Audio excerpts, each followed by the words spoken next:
De volta com o nosso programa, com o nosso Tudo Posso. Eu posso dizer agora que o nosso próximo convidado é ator, mas é muito pouco. Também não é só diretor. Ele também é bailarino, aliás, educador físico e se apaixonou pelo balé. E hoje está à frente dirigindo essas mulheres de 30 que acabaram de conversar aqui com a Maria Cândida. Paulo Goulart Filho, boa tarde. Tudo bom? Bem-vindo, obrigado pela presença. 1001 utilidades. 1001 utilidades, né? Meu caro, 30, dirigir mulheres de 30. Você acha que nós, homens, passamos por essa situação também? De conflito aí? Como fica? Os meus cabelos brancos que essas mulheres fizeram comigo. Ah, mas é muito bom, é muito bom. A gente estava conversando, eu acho que é diferente, né? O homem para a mulher. Eu creio que sim. Eu estava ouvindo aí o papo delas, elas batalharam tanto, né, pelas conquistas, por conseguir um espaço, né, no mundo. Só que com isso também vem uma sobrecarga, né? Porque além delas serem mulheres profissionais, competentes, elas também têm que ser dona de casa. Então eu acho que junto com tudo que elas conquistaram, elas acabaram ficando sobrecarregadas, né? Porque você não vai deixar de lado a sua casa, a sua família, o seu marido. Então, junto com a conquista, veio uma sobrecarga muito grande que elas estão dando conta disso maravilhosamente. E cada vez mais essa cobrança parece que aumenta, né, Paulo? A gente vê isso, né? Eu acho que sim. Você vê elas falando da preocupação delas, né, principalmente com a sua carreira, o que vai fazer, né, como vai tocar, as escolhas. Mas eu acho que faz parte também do progresso, né, da humanidade, da evolução. A gente está aqui para evoluir. Bom, se eu prestei bem atenção na conversa ali, elas me disseram que primeiro veio a ideia da montagem e depois elas foram buscar um diretor. Né? Quando você recebeu a proposta, você teve que estudar essas mulheres de 30, Paulo?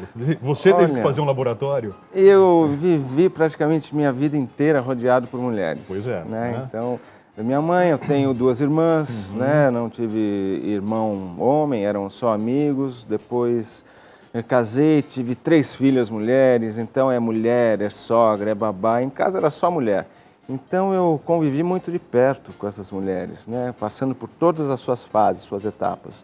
Então é um universo muito próximo de mim e que eu sempre tive essa visão de longe, distanciada, né? O que é muito importante para o diretor.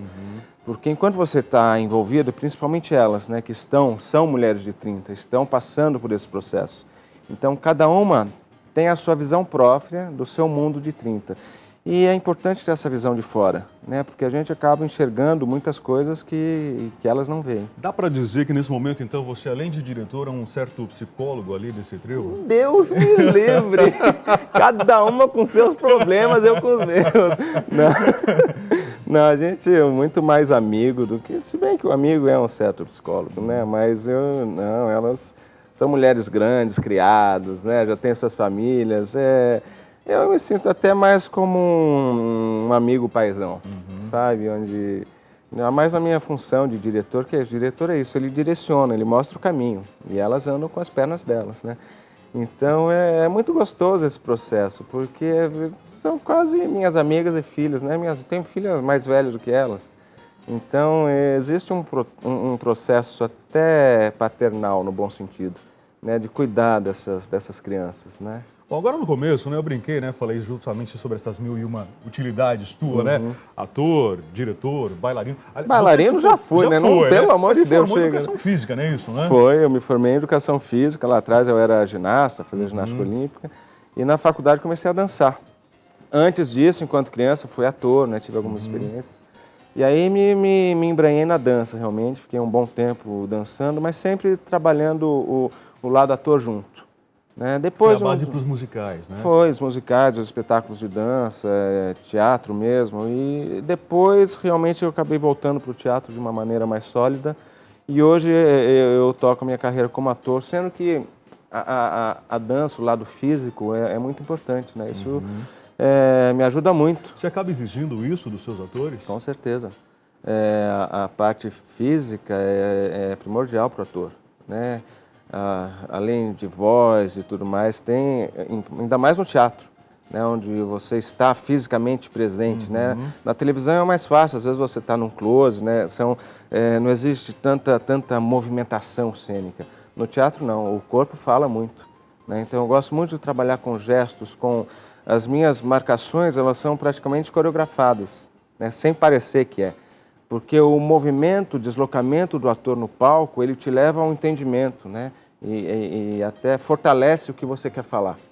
Então eu uso muito bastante. Agora, uma curiosidade, quando a gente conta que você foi, né, se formou em educação física, né, seria um meio assim, de buscar uma outra carreira alternativa, além daquela que por berço você teria por natureza, ali dentro de casa, por herança? Para mim foi muito natural. Meus pais, até por viverem né, desse meio, sabiam muito bem as dificuldades, né, da gente ser artista nesse país. Então eles sempre tiveram muito cuidado em não ter uma influência direta.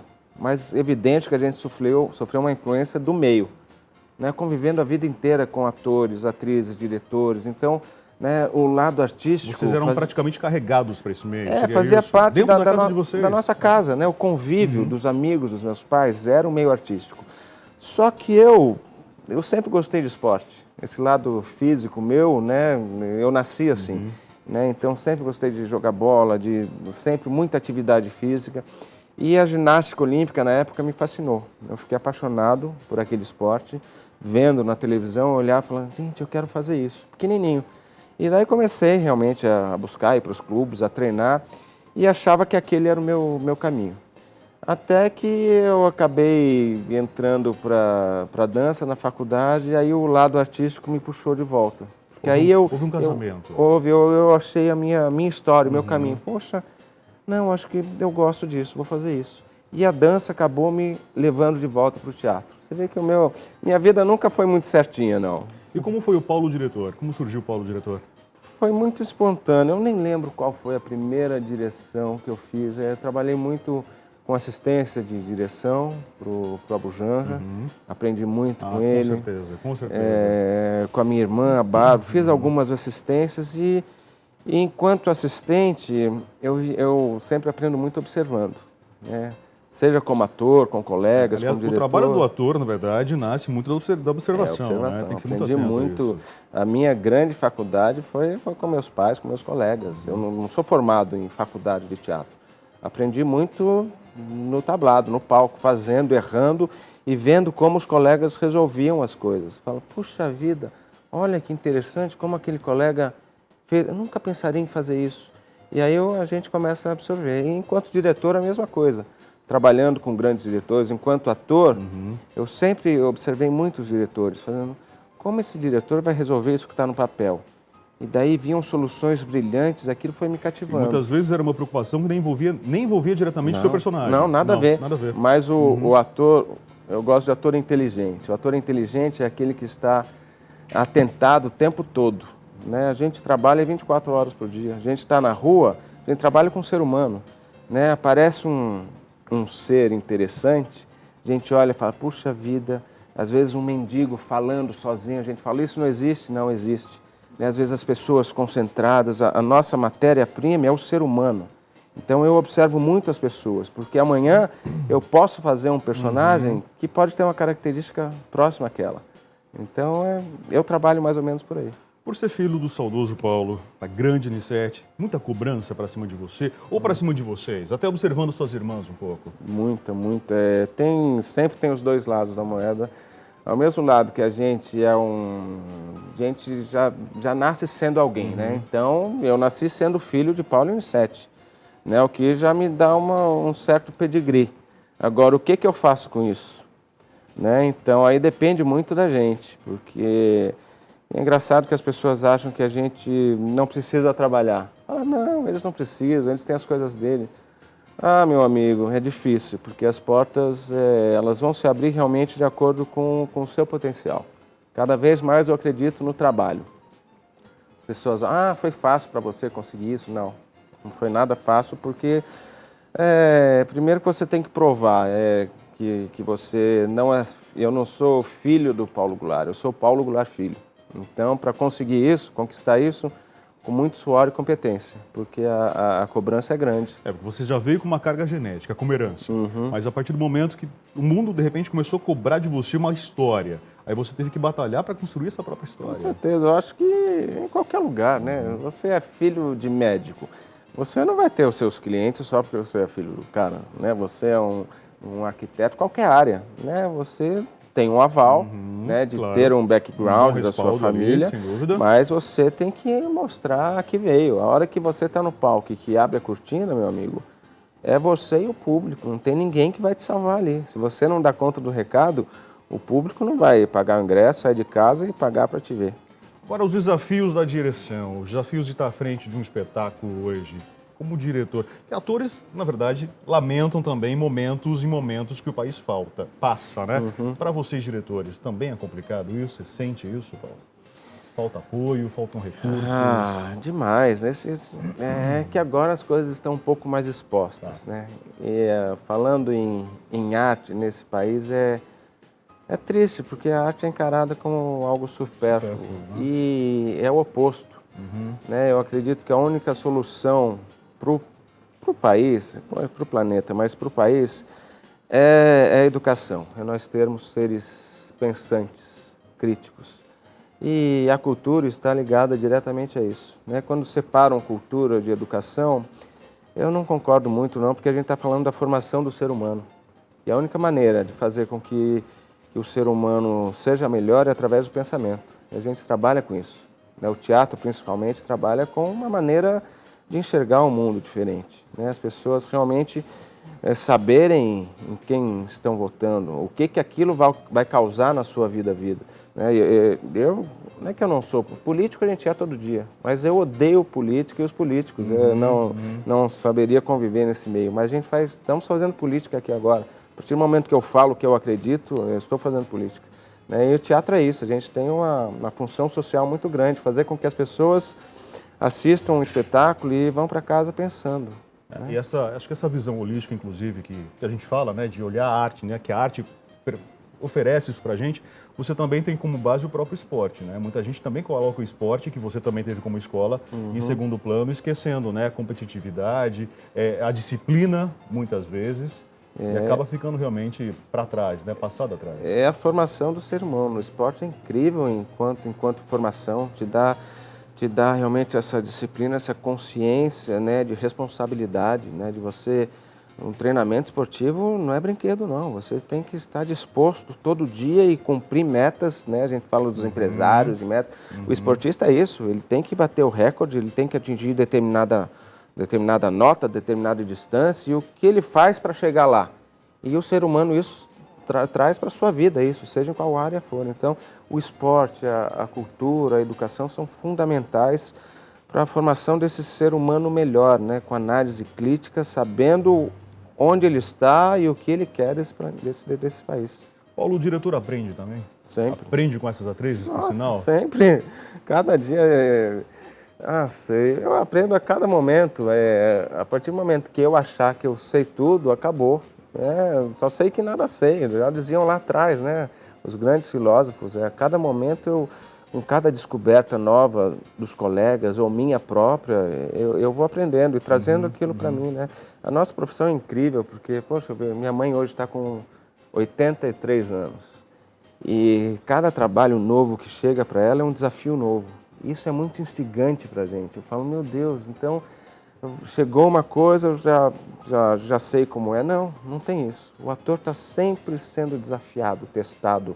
Chegou um personagem novo, é uma nova pessoa que vai nascer. Né? E eu aprendo muito com minhas filhas, já sou avô, acabei de ser avô agora, fui pai de novo, então é uma mescla de sentimentos, de emoções, né? E que eu trago isso para a minha profissão. E você continua, naturalmente, acompanhando as meninas, né? Embora o espetáculo já tenha iniciado, mas essa direção vai até o final, é constante, né? Vai. O dedo você fica apontando ali a todo momento. A gente estava falando porque o teatro é impressionante, é arte viva, né? É artesanal. Então nunca é igual. As pessoas falam, pô, que saco fazer a mesma peça todo dia, durante anos. Cara, você acorda diferente, as pessoas que estão ali para te assistir são diferentes, a troca energética é diferente. Você está falando o mesmo texto, as mesmas marcas, a mesma intenção, mas tem uma pessoa diferente te assistindo, mudou.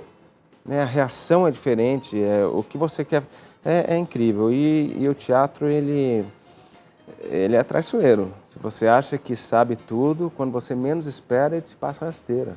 Sabe, você está esperando uma reação, naquele momento não vem, e o ator em cena ele se desconcentra. Então você nunca pode estar relaxado em cena. Você tem que estar inteiro. atento. Às vezes eu posso estar fazendo um personagem que ele é bonachão, né? A estrutura física dele é relaxada. Mas eu estou atento em tudo que está acontecendo. Isso é fantástico no teatro. Porque se você bobear, se você achar que sabe tudo, você esquece o texto, você perde o tempo da piada. Então, são detalhes técnicos mínimos que o teatro te exige essa disciplina do esportista. Né? Por isso eu acho incrível. O ator que... Tem atores que não têm muita experiência em teatro, que são de televisão, de cinema. Eu acho que o teatro é fundamental para o ator. Né? Porque ele te dá essa noção do geral. Né? Você em cena, você tem que saber o que o seu colega está fazendo lá, porque o público está te vendo o tempo todo. Então você também está em cena naquele momento. Então eu acho incrível. É a base, é o berço, né? É a base. Eu sou berço. apaixonado por teatro, Perfeito. dá para perceber. Paulo Goulart Filho, vou passar o serviço novamente, então, né? Para o pessoal Opa, vamos lá. aplaudir você, inclusive. As né? meninas, por favor, eu estou só atrás. Balzaquiando, é isso? Balzaquiando, bem-vindo aos 30, Teatro UMC, aqui dentro da Universidade Mogi das Cruzes, na Imperatriz Leopoldina. Todas as sextas-feiras, às 21 horas. Até finalzinho de maio. Se Deus quiser, a gente vai continuar. Vai. Não sei para onde Eu vai, preciso mas... aplaudir vocês também. A Maria Cândida também não foi ainda, né, Maria? Nós vamos lá, então. Então, estamos esperando Prometemos vocês. isso. Inclusive, Perfeito. os homens também vão rir muito, porque vão identificar suas parceiras, suas colegas. Essas mulheres de 30. Que são incríveis, eu adoro elas. Paulo, obrigado. Valeu pela Obrigadão. presença. Vamos fazer intervalo. No próximo bloco tem musical. Giovana Mayra cantando pra gente aqui, mostrando que preconceito não existe, né? Preconceito tá na nossa limitação, na forma com que a gente encara o mundo. Vocês vão entender por quê. Daqui a pouquinho.